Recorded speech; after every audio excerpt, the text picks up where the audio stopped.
Pada malam ini kita akan membahas tentang bab yang sangat penting dalam kehidupan kita, yaitu babus sidqi, bab yang menjelaskan tentang as-sidq, yang kalau kita artikan dalam bahasa kita, dalam bahasa Indonesia, kita translate adalah dengan arti as-sidqu itu benar. Lawan dari as-sidqu benar itu adalah al-kadzib, bohong. Jadi lawan dari apa as-sidqu itu apa? Al-kadzib, bohong. Dan kata as-sidqu merupakan salah satu sifat para nabi adalah as-sidqu. Jadi para nabi memiliki sifat as-sidq yang artinya selalu benar. Dan mustahil para nabi itu adalah berbohong. Dalilnya mana? Bahwa kita diperintahkan untuk senantiasa berbuat baik dan Allah Subhanahu wa ta'ala berbuat benar dalam kehidupan kita. Karena Allah Subhanahu wa ta'ala menyebutkan ya ayyuhalladzina amanu taqullaha wa kunu ma'as shadiqin. Hai orang-orang yang beriman, bertakwalah kalian kepada Allah dan jadilah kalian bersama orang-orang yang shadiqin. Orangnya itu disebut shadiq. Jamaknya shadiqin atau shadiqun. Allah SWT juga menyebutkan dalam ayat lain, falau sadaqullaha lakana khairan lahum. Seandainya mereka berlaku benar kepada Allah, niscaya mereka itu lebih baik. Niscaya itu lebih baik untuk mereka. Nah, sekarang kita lihat apa definisi as-sidqu. Jadi agar kita bisa mengamalkan kata as-sidqu yang artinya benar. Definisinya apa sih? Gitu. Para ulama mengatakan as-sidqu secara lughatan, secara etimologi, as-sidqu itu artinya mutabaqatul khabar lil waqi. Sesuainya kabar dengan kejadian. Jadi ada kabar, seseorang menyampaikan kabar, lalu apa yang disampaikan itu sesuai dengan kejadian. Ini secara lughatan ya. Ketika orang itu menyampaikan, di sana ada kejadian ini ya. Ternyata benar terjadi, itu namanya apa? As-sidqu secara lughatan. Kemudian disebutkan lagi as-sidqu sesungguhnya adalah tabiqul waqi fahuwa sidqu. Jadi orang yang melakukan, pelakunya itu disebut shadiq. Dan lawan dari kata shadiq adalah kadzib, orang yang berbohong. Nah, sedangkan sifat kadzib, berbohong itu sifatnya orang-orang munafik. Jadi kalau as-sidqu itu adalah sifatnya para nabi, lawannya adalah al-kadzib, sifatnya orang-orang munafik. Di mana Rasulullah SAW menyebutkan alamatul munafik thalathun. Tanda-tanda orang itu munafik ada 3. Idza hadasa kadzaba. Apabila dia berbicara, dia berbohong. Ini tandanya orang munafik. Wa idza wa'ada akhlafa. Apabila dia berjanji, dia ingkari janjinya. Wa idza tumina khana. Apabila dia diberikan amanah, diberikan amanat, kalau bahasa kita, maka dia akan hianat. Ini ciri orang munafik. Namun para ulama juga membagi 2 munafik. Ada munafik fil amal, ada munafik fil aqidah. Jadi ada munafik fil amal, ada munafik fil akidah. Munafik fil amal itu adalah munafik dalam pekerjaan dia. Dan itu munafik fil amal yang disebutkan oleh Rasulullah, sifatnya orang munafik, yang itu munafik fil amal. Kata para ulama, munafik fil amal ini tidak sampai keluar dari Islam, tapi dia berdosa besar. Ketika dia berbohong, maka dia berdosa besar. Ketika dia berikan diberikan amanat, dia khianat, dia berdosa besar. Jadi kalau dia berbicara berbohong, maka dia berdosa besar. Kenapa? Dia sudah berbohong dalam pembicaraan. Apabila dia diberikan amanah, dia khianat, dia berbohong, dia khianat, maka dia berdosa besar. Dan apabila dia diberikan kepercayaan, atau apabila dia berjanji, kemudian janjinya diingkari, maka dia berdosa besar. Itu namanya munafik fil amal. Ada lagi munafik fil akidah. Dalam masalah keimanan, itulah munafik yang ada di zaman Rasulullah SAW. Di mana Allah SWT menyampaikan wa minan nasi may yaqulu amanna billahi wa bil yaumil akhir wa ma hum bimumin. Dan di antara manusia ada yang mengatakan may yaqulu amanna billah.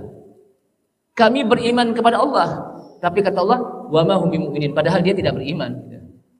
Kenapa? Karena imannya itu hanya sebatas di mulut, tidak di hati. Nah, sedangkan al-sidq, ya, benar, itu ucapan dengan hati itu sesuai. Apa yang kita ucapkan sesuai dengan apa yang ada dalam hati kita. Itu namanya apa? Al-sidq. Tapi kalau al-kadzib, apa yang kita ucapkan berbeda dengan hati kita. Dan itu berbohong namanya. Nah, jamaah sekalian, di dalam hadis Rasulullah sallallahu alaihi wasallam bahwa as-sidqu,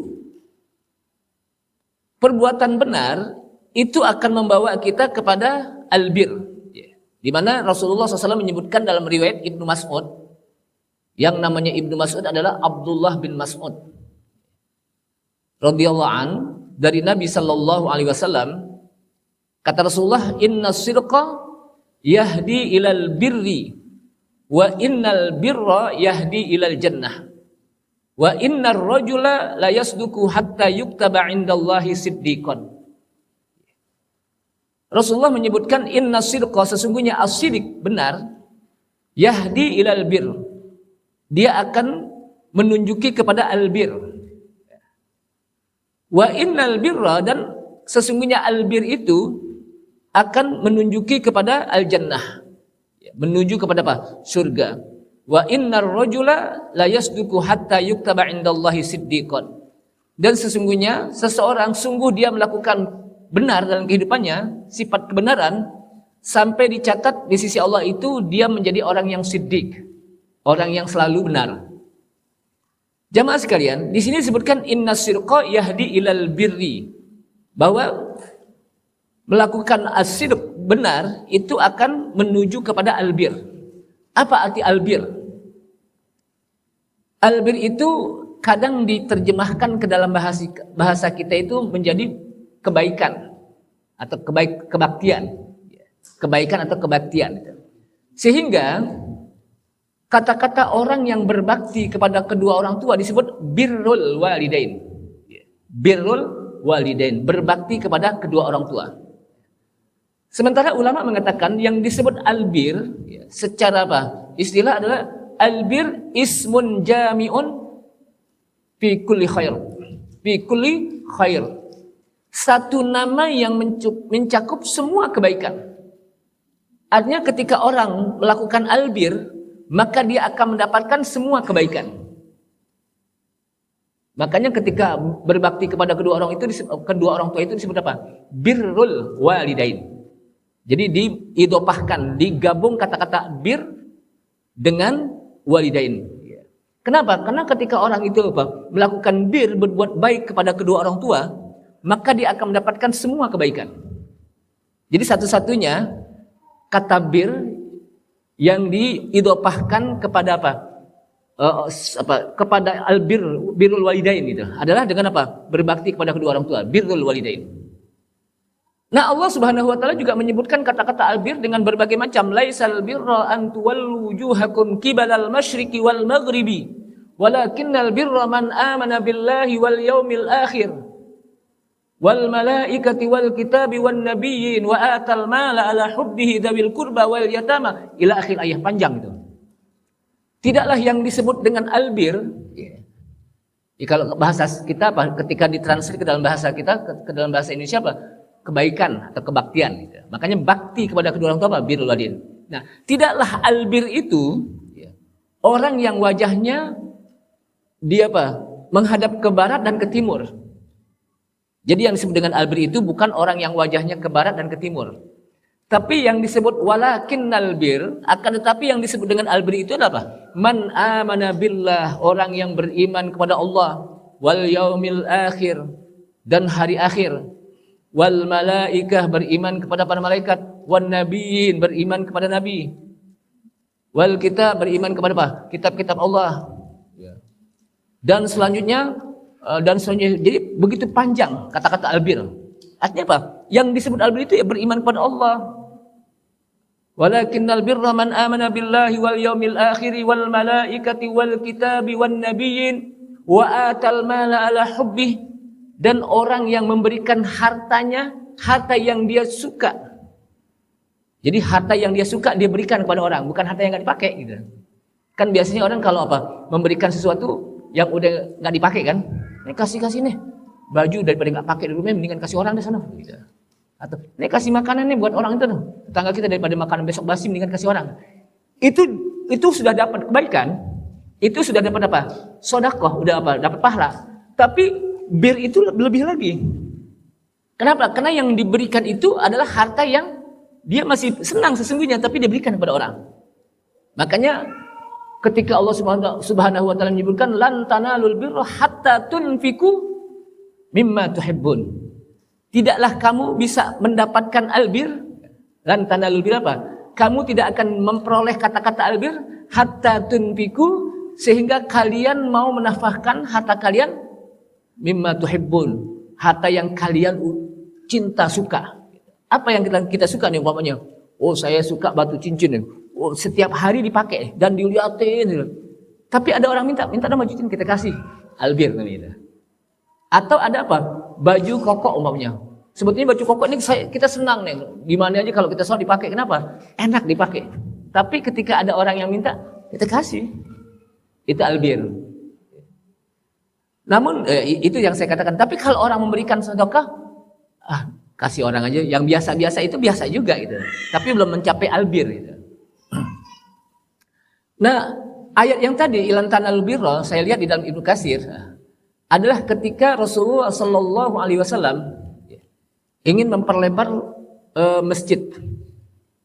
Ada mengatakan apa? Masjid Kuba atau Masjid Nabawi.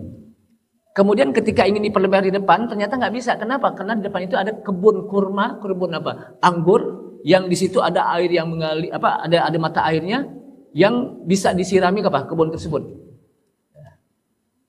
Dan itu punya sahabat. Kemudian Rasulullah menyampaikan kepada apa? Orang tersebut.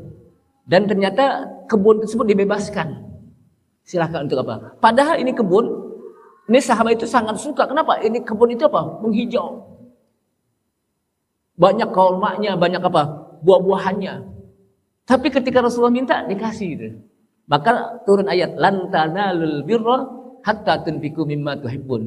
Kalian tidak akan bisa mencapai kata albir sampai kalian mau menafkahkan harta yang kalian cinta, kalian suka.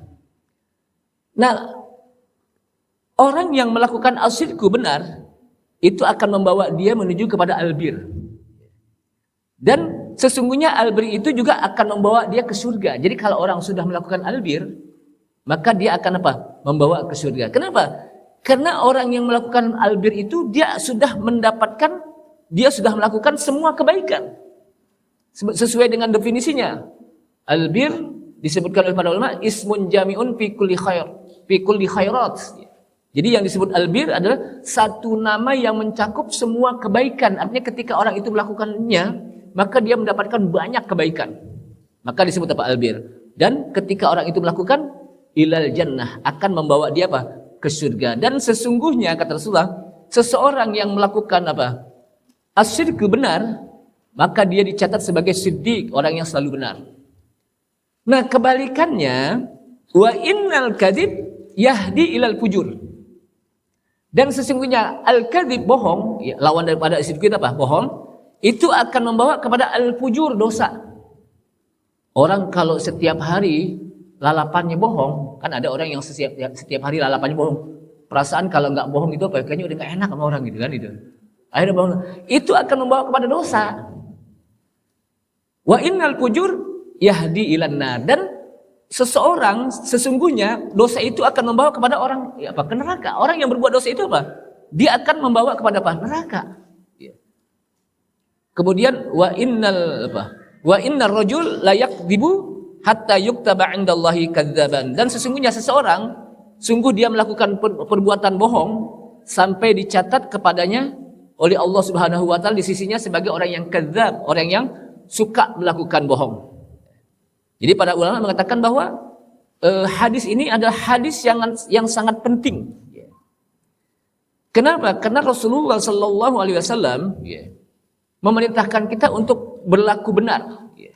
Sebetulnya hadis ini diawali dengan kalimat alaikum bisidqi wa inna sirqa yahdi ilal jannah wa innal jannah yahdi ilal birri wa innal birra yahdi ilal jannah. Jadi alaikum bisidqi artinya apa? Hendaknya wajib atas kalian untuk berbuat baik, untuk berbuat benar. Ini kalau kita belajar bahasa Arab itu alaikum bisidqi itu artinya apa? Isim fi'il amar. Itu apa? Isim fi'il amar. Artinya apa? Perintah. Perintah walaupun bentuknya bukan fi'il, tapi itu perintah alaikum bisidqi. Hendaknya kalian berbuat benar. Nah, kata-kata benar tadi saya sebutkan, yang disebut benar itu adalah al-khabar mutabiqun lil waqi'. Jadi yang disebut sidik benar itu kabar sesuai dengan peristiwa kejadian. Seseorang menyampaikan peristiwa ternyata memang terjadi gitu. Itu disebut apa? As-sidqu. Nah, jamaah sekalian, para ulama juga menjelaskan benar itu bisa dengan lisan, dengan juga bisa dengan arkan anggota. Dengan lisan maka dia berbicara dengan benar. Dengan perbuatan maka dia melakukan sesuatu dengan benar. Ketika sholatnya gerakannya benar, Fatihahnya bacaannya benar. Berarti dia sudah berbuat benar itu. Jadi apa? Sesuai dia. Sesuai dengan perintah. Itu disebut apa? As-sidqu. Nah, jamaah sekalian, nah di sini kalau kita lihat bagaimana dengan as-sidq, tingkatan setelah tingkatan Nabi, Allah SWT menyebutkan tingkatan keduanya adalah siddiq. Jadi setelah tingkatan Nabi, Allah sebutkan apa? Tingkatan kedua siddiq. Dan kita tahu bagaimana Abu Bakar as-siddiq disebut as-siddiq. Jadi Abu Bakar itu namanya apa? Gelarannya as-siddiq. Siddiq. Maryam juga disebutkan ibunya apa? Nabi Isa disebut apa? Siddiqah. Orang yang selalu apa? Benar. Nah, di dalam ayat Al-Qur'an Allah SWT menyebutkan wa may yuti'illaha wa man yuti'illaha war rasul fa ulaika ma'al ladzina an'ama Allahu 'alaihim minan nabiyyin was-siddiqin wasyuhada'i was-salihin. Wa may yuti'illah, barang siapa yang taat kepada Allah, war rasul, dan taat kepada Rasul, faulaika ma'al ladzina an'ama Allah, mereka itu bersama orang-orang yang Allah berikan nikmat kepada mereka. Siapa yang sudah diberikan nikmat? Minan nabiyyin, dari kalangan nabi, was-siddiqin, dan dari kalangan siddiqin. Nah, jadi setelah nabi disebutkan, kemudian Allah Subhanahu wa taala menyebutkan apa? Siddiq. Wasyuhada, dan orang-orang yang syahid. Was-salihin, dan orang-orang yang soleh. Artinya kalau kita lihat di sini, maka tingkatan siddiqin itu disebutkan oleh Allah Subhanahu wa taala setelah tingkatan nabiyyin. Nah, ayat ini saya lihat di dalam tafsir Ibnu Katsir, sababun nuzulnya adalah saat di mana sahabat mereka mengatakan, "Ya Rasulullah, bagaimana nanti di akhirat? Apakah kami bisa bertemu dengan Engkau di surga? Sementara surga kita berbeda." Tentunya surganya Rasulullah dengan surga para sahabat berbeda. Makanya para sahabat nanya, apakah kami bisa bertemu dengan Engkau ya Rasulullah? Maka dijawab oleh Allah Subhanahu wa taala, wa may yuti'illaha war rasul, barang siapa yang taat kepada Allah dan Rasul, fa ulaika ma'al ladzina an'ama Allahu 'alaihim, maka mereka nanti di akhirat bersama orang-orang yang telah Allah berikan nikmat kepada mereka. Siapa mereka? Minan nabiyyin, para nabi. Para nabi disebutkan telah diberikan nikmat. Nikmat apa? Nikmat kenabian, nikmat keimanan. Was-siddiqin, dan orang-orang yang siddiqin, mereka juga mendapatkan nikmat. Kenapa? Karena orang yang siddiq, orang yang bisa melakukan benar dalam setiap hidupnya, itu nikmat. Kemudian disebutkan wasyuhada, dan orang-orang yang syahid, was-solihin, dan orang-orang yang soleh. Artinya apa? Nanti di akhirat di surga, mereka bisa bertemu dengan Rasulullah gitu. Karena mereka adalah bersama mentaati Allah dan Rasul. Ini ayatnya. Nah, jamaah sekalian, kita ketahui bahwa siddiqah, ya, berarti siddiqah itu apa? Untuk perempuan. Kalau laki-laki siddiq, ya. Maka ibunya Maryam nggak pakai Siti ya, Maryam aja gitu. Karena di Al-Quran nggak pakai Siti itu. Siti itu bahasa Betawi. Dari apa? Dari Sayyidati. Namanya apa? Namanya orang Betawi main motong aja bahasa gitu kan. Dari kata-kata Sayyidati, Sayyidati artinya nyonya. Dipotong menjadi Siti. Itu orang Betawi biasa itu. Seperti Abdullah, ya. Dipotong tuh. Namanya siapa? Dulu. Ya. Ada lagi apa? Namanya apa? Tohir. Siapa namanya? Toing. Ya, itulah Bapak. Jadi kalau Siti itu cuma di Betawi biasanya gitu. Nah, Bapak sekalian, di dalam ayat Al-Quran, ya, ini seringan saja Pak ya. Mal Masihu ibnu Maryam illa rasulun qad khalat min qablihir rusul wa ummuhu siddiqah. Ya. Tidaklah Al-Masih ibnu Maryam kecuali dia seorang rasul. Artinya Al-Masih ibnu Maryam, Nabi Isa itu disebutkan Al-Masih. Di dalam ayat Al-Quran yang disebut Al-Masih dalam hadis juga apa? Disebut Al-Masih itu dua. Pertama Nabi Isa, Al-Masih Isa bin Maryam. Yang kedua Dajjal Al-Masih. Kenapa? Ya, kata-kata Al-Masih itu ada yang mengatakan mengusap dari kata-kata masaha. Masaha. Kenapa? Karena Nabi Isa itu ketika mengobati orang yang nggak bisa ngelihat, buta, diusap. Maka Al-Masih. Nah Dajjal juga gitu, mengusap. Ada orang yang minta apa? Diusap sama dia, tapi dengan sihirnya.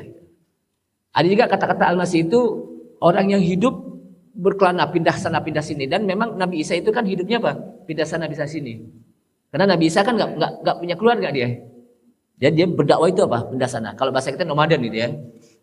Dajjal juga itu bisa dari satu tempat ke tempat lain, ke negara lain cepat dia. Itu Dajjal. Makanya disebut Al-Masih. Nah, tidaklah Al-Masih Isa ibnu Maryam, putra Maryam, kecuali dia seorang rasul. Artinya karena dia seorang rasul bukan yang disembah gitu. Bukan disembah gitu. Jadi Allah Subhanahu wa taala ingatkan, qad khalat min qablihi rusul. Sungguh telah berlalu rasul-rasul sebelumnya sudah berlalu. Wa ummuhu siddiqah, dan ibunya Nabi Isa yaitu Maryam adalah orang yang siddiqah, orang yang selalu benar. Nah, jamaah sekalian, Abu Bakar As-Siddiq juga disebut apa? Siddiq. Wa Abdul Siddiq kata para ulama, seutama-utama orang yang mendapatkan gelar As-Siddiq itu adalah Abu Bakar. Siapa namanya Abu Bakar? Kita cuma kenal Abu Bakar saja kan? Kira-kira siapa namanya Abu Bakar? Ya Ustaz, Abu Bakar ya namanya Abu Bakar Ustaz. Ya itu bukan pertanyaan, itu bukan jawaban, itu ngulang pertanyaan namanya. Jadi Abu Bakar itu ya, namanya sebetulnya Abdullah ibnu Kuhafah, Abi Kuhafah. Abdullah ibnu Abi Kuhafah. Cuman orang lebih kenal siapa? Abu Bakar As-Siddiq. Ya. Abu Bakar As-Siddiq. Sama dengan Imam Ghazali. Imam Ghazali, tahu Imam Ghazali yang menulis kitab Ihya Ulumuddin. Itu namanya siapa Imam Ghazali? Orang mengatakan ya gelarnya Pak, namanya apa? Hujjatul Islam kan. Imam Ghazali disebut Hujjatul Islam. Dikenal juga dengan Abu Hamid Al-Ghazali. Itu nama gelar. Tapi namanya siapa? Namanya ternyata Muhammad. Jadi Imam Ghazali itu namanya siapa? Muhammad bin Muhammad bin Muhammad. Jadi orang-orang Arab biasa. Nama anaknya sama dengan nama bapaknya, sama dengan nama apa? Kakeknya. Jadi Imam Ghazali namanya siapa? Muhammad bin Muhammad bin Muhammad. Kita ada nggak di sini? Di Malakasari ada nggak yang namanya anak sama dengan bapaknya sama dengan kakeknya? Nggak ada ya. Tapi apa? Imam Ghazali namanya apa? Muhammad bin Muhammad Al-Ghazali. Jamaah sekalian, Abdul Siddiqin, orang yang mendapatkan gelar As-Siddiqin yang utama adalah Abu Bakar As-Siddiq yang namanya Abdullah bin Abi Kuhafah. Itu apa? Orang yang menggelarkan As-Siddiq. Kenapa? Karena orang-orang belum masuk Islam, belum beriman pada Rasulullah SAW, dia udah duluan, nggak pakai mikir. Ketika orang-orang belum percaya terhadap peristiwa Isra Mi'raj, yang disampaikan oleh Rasulullah, dia udah duluan percaya. Itu setiap apa yang disampaikan oleh Rasulullah nggak pernah dipikir, pokoknya udah bener aja. Itu Abu Bakar. Makanya disebut apa? As-Siddiq. Dan disebutkan Abu Bakar As-Siddiq ini belum pernah menyembah berhala dari kecil. Walaupun dia hidup dalam masalah jahiliyah. Dan dari mulai muda, dari mulai kecil itu sudah berteman dengan Rasulullah, sehingga beliau tahu betul bagaimana sifat Rasulullah SAW. Abu Bakar Siddiq. Makanya ketika disampaikan tentang masalah keimanan, langsung percaya. Kenapa? Karena dia tahu betul bahwa Rasulullah dari kecil nggak pernah bohong. Itu namanya apa? Abu Bakar As-Siddiq radhiyallahu anhu. Makanya apa? Disebutkan wasaddaqan nabiyya hina kadzdzabahu qaumuh. Abu Bakar As-Siddiq adalah orang yang membenarkan Nabi SAW ketika umatnya, ketika orang-orang di sekitarnya tidak membenarkan Rasulullah. Membenarkan peristiwa Isra Mi'raj ketika orang-orang di sekitarnya mereka tidak percaya kepada peristiwa Isra Mi'raj.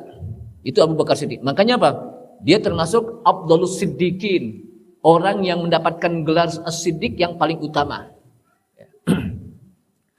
Nah, lawannya adalah Al-Kadzib, bohong. Artinya apa?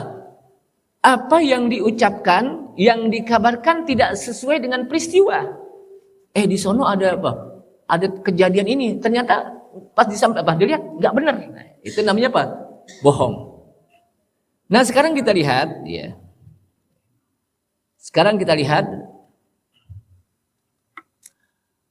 di dalam hadis Rasulullah Sallallahu Alaihi Wasallam, ternyata ada hadis yang menjelaskan tentang bagaimana tentang Nabi Ibrahim alaihissalam yang disebutkan lam yakdzib Ibrahim illa salasa kalimat. Nabi Ibrahim tidaklah beliau berbohong kecuali dengan 3 kali bohong. Padahal kan sifat Nabi kan, tapi disebutkan hadis apa? Lam yakdzib illa salasa kalimat. 3 kali bohong. 3 kali. Nah, ini dijelaskan oleh para ulama yang dimaksud dengan bohong di sini bukan bohong benar-benar bohong. Artinya ini adalah tauriyah. Tauriyah. Contohnya begini. Ketika kaum Nabi Ibrahim mereka sedang mengadakan satu upacara penyembahan berhala rame-rame. Kalau bahasa kita di hari raya Idul Fitri itu ada kita beribadah sholat Idul Fitri ya. Nah, mereka juga begitu. Mereka menyembah dalam satu tempat beramai-ramai itu. Nabi Ibrahim nggak ngikut. Dia jadi diajak oleh para raja, yuk sembah berhala rame-rame di satu tempat. Jadi semua manusia kumpul di situ. Nabi Ibrahim ditanya, Ibrahim kenapa nggak mau ikut? Apa kata Nabi Ibrahim? Inni sakim, saya lagi sakit. Inni sakim, saya lagi sakit. Padahal Nabi Ibrahim nggak sakit. Tapi dia mengatakan inni sakim. Nah, para ulama mengatakan yang dimaksud dengan sakit di sini bukan sakit fisik, sakit hati di mana dia memikirkan umatnya menyembah berhala gitu. Itu sakit hatinya itu. Jadi sakit memikirkan bagaimana umatnya menyembah berhala. Itu yang satu. Yang kedua, ketika berhala-berhala yang pernah dihancurkan oleh Nabi Ibrahim dengan begitu banyaknya 300 lebih berhala, kemudian diketahuilah kecuali ada berhala yang paling gede, yang paling besar yang tidak dihancurkan lalu ditaruh kapak di pundaknya. Maka Raja Namrud begitu marahnya sehingga Raja Namrud mengatakan, siapa nih yang berani menghancurkan berhala-berhala kita? Siapa yang berani menghancurkan, kalau mereka mengatakan siapa yang berani menghancurkan Tuhan-Tuhan kita nih? Tuhan kita dihancurin gitu. Kata siapa? Kata Namrud. Terus ada yang mengatakan seorang pemuda yudkaru fiha Ibrahim yang namanya disebut Ibrahim. Lalu kata Raja Namrud, panggil. Mau disidang nih. Ketika disidang ditanya, man fa'ala bi alihatina hadza ya Ibrahim. Di depan orang banyak nih. Man fa'ala bi alihatina hadza ya Ibrahim. Siapa yang menghancurkan Tuhan-Tuhan kami ini ya Ibrahim? Kata Nabi Ibrahim Bal fa'alahu kabiruhum hadza. Bahkan yang menghancurkan yang paling besar. Bahkan yang menghancurkan yang paling besar itu jawaban siapa? Nabi Ibrahim. Nabi Ibrahim nggak bohong. Ada yang mengatakan, para tafsir mengatakan Nabi Ibrahim menunjuk begini. Telunjuknya bukan telunjuk jari, ibu jari ya. Ibu jarinya menunjuk ke dia, tunjuknya ke berhala yang gede yang ditaruh kapak itu. Ada juga mengatakan apa yang maksud yang bal fa'alahu kabiruhum hadza, bahkan yang melakukannya yang paling besar ini. Kata para ulama, yang besar derajatnya di sisi Allah adalah Nabi Ibrahim, bukan berhala gitu. Jadi yang dimaksud dengan kabir sini apa? Derajat kenabian yang paling besar, itulah yang menghancurkan berhala itu. Yang menghancurkan Tuhan-Tuhannya kaum Namrud. Itu makanya ini bukan bohong, tapi tauriah namanya. Yang ketiga, kan ada tiga yang dianggap berbohong, padahal itu bukan berbohong kata para ulama. Yang ketiga adalah ketika ditanya oleh Raja Namrud, oleh bala tentara, karena Raja Namrud itu ingin mencari, pokoknya kalau ada wanita yang cantik ingin dijadikan istri, siapa aja itu. Ya. Maka Nabi Ibrahim lewat bersama Sarah di daerahnya, ditanya oleh penjaga pintu, Ibrahim, ini siapa di samping Anda? Kata Nabi Ibrahim, innaha ukhti, sesungguhnya dia adalah saudara perempuanku. Padahal siapa? Istrinya. Tapi jawab saudara. Kata para ulama, betul. Kenapa? Karena ayat Al-Quran mengatakan innamal mu'minuna ikhwah, sesungguhnya orang mukmin itu bersaudara. Jadi Nabi Ibrahim dengan Sarah itu bersaudara secara secara iman gitu. Maka itu bukan bohong gitu. Jadi nggak dianggap bohong. Kenapa? Karena para nabi mustahil bohong. Maka ada satu riwayat ini juga saya lihat dikutip oleh Ibnu Katsir. Ketika ada nenek-nenek dan kakek-kakek datang kepada Rasulullah dan mengatakan, ya Rasulullah, karena nenek-nenek kakek ini udah taat, udah beribadah tiap hari, datang kepada Rasulullah, ya Rasulullah, doakan saya agar saya bisa masuk ke dalam surga. Kata Rasulullah, di surga nggak ada nenek-nenek. Ini jawabannya bukan nenek-nenek nggak masuk surga, bukan itu jawabannya saya lihat. Di surga nggak ada nenek-nenek, nggak ada kakek-kakek. Nah ini nenek-nenek sama kakek-kakek sedih nih, pulang. Besok lagi minta doakan lagi, ya Rasulullah, doakan saya biar bisa masuk ke dalam surga. Saya udah ibadah, udah beriman. Di surga nggak ada nenek-nenek dan kakek-kakek. Ini bayangan nenek-nenek kakek-kakek dia nggak masuk surga gitu. Kenapa? Karena di surga nggak ada nenek-nenek kakek-kakek. Akhirnya yang ketiga kalinya kata Rasulullah, di surga nggak ada nenek-nenek kakek-kakek. Nenek dan kakek kalau masuk surga nanti Allah mudahkan. Gitu. Jadi bukan nenek-nenek kakek-kakek nggak masuk surga, bukan itu. Tapi di surga nggak ada nenek-nenek, nggak ada kakek-kakek, itu jawaban Rasulullah. Kenapa? Kalau nenek dan kakek ini masuk surga, nanti Allah mudahkan dan saya doakan nenek masuk surga gitu. Dan Allah mudahkan. Jadi kenapa? Karena surga itu tempat nikmat. Sehingga nggak ada kakek-kakek, nggak ada nenek. Kenapa? Tempatnya nikmat, indah, bagus. Bayangkan kalau tempatnya bagus, indah, nikmat, penduduknya kakek-kakek duduknya jalannya nunduk aja. Kan nggak jadi indah kan? Makanya yang tadinya di dunia itu kakek-kakek, nenek-nenek, kemudian dia masuk surga, Allah mudahkan kembali. Yang perempuan 17 tahun akan sedang mengkal. Yang laki-laki 25 tahun sedang gagah-gagahnya kan. Itulah penduduk surga gitu. Dan nggak pernah tua nanti gitu. Jadi nggak pernah tua, terus muda. Dan cantik-cantik, ganteng-ganteng. Terus-terusan. Kalau di dunia gantengnya itu cuma terbatas. Terbatas gak ganteng. Orang paling 40 tahun masih kelihatan ganteng deh. 45 tahun masih. Tapi kalau udah 70 tahun gimana? 80 tahun. Udah beda lagi kan gitu. Perempuan juga begitu. 20 tahun masih kelihatan, 30 tahun. Tapi kalau udah 80 tahun gimana? Lain lagi. Tapi nanti di akhirat terus-terusan Allah berikan. Sampai kapan Ustaz?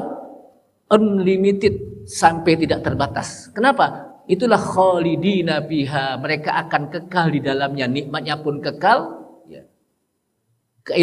Nikmatnya pun kekal dan semuanya serba kekal kenikmatan itu. Masyiral muslimin rahimakumullah. Jadi ini yang disebut dengan tauriyah.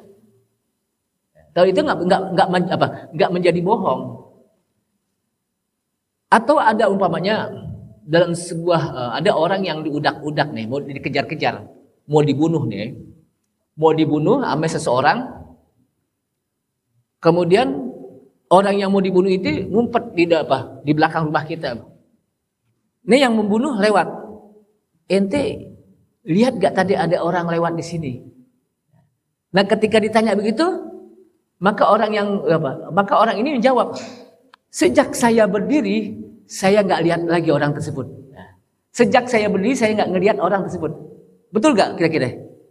Betul. Kenapa? Kan dia berdiri. Kalau saya duduk tadi emang melihat, tapi sejak saya berdiri, saya nggak ngelihat lagi orang tersebut. Nah, ini namanya tauriyah kalau bahasanya. Tapi jangan diamalin, Pak. Nanti diamalin. Ini namanya bahasa tauriyah. Artinya tidak berbohong.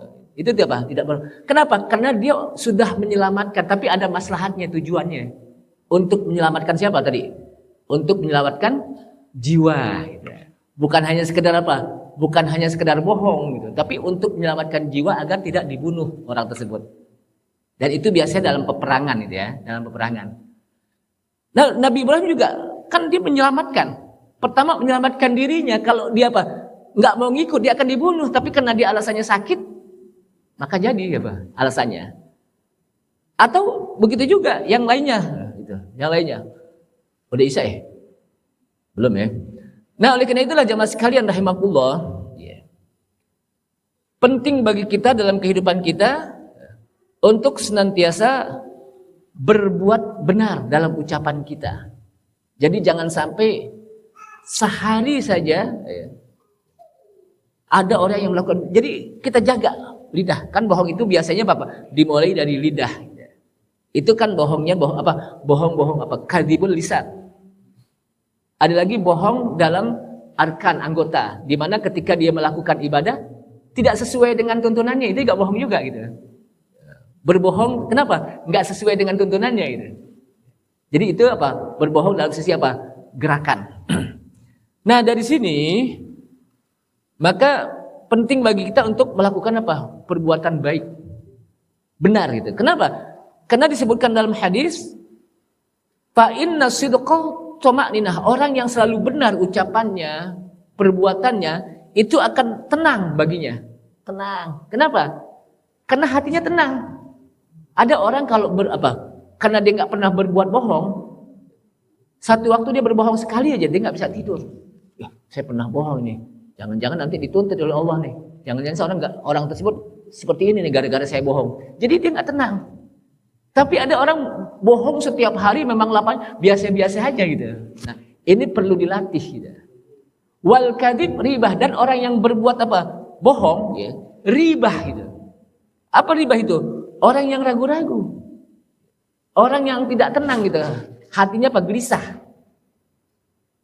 Nah, dari sinilah jamaah sekalian rahimakumullah, bagi kita penting baginya untuk melakukan perbuatan as-sidq. Wallahu a'lam. Kayaknya udah Isya ya. Mudah-mudahan bermanfaat apa yang saya sampaikan. Kira-kira sebelum ditutup ada pertanyaan, silakan. Kalau pas ya alhamdulillah. Kalau nggak pas juga wallahu a'lam kenapa pas gitu. Ada pertanyaan? Nggak ada ya.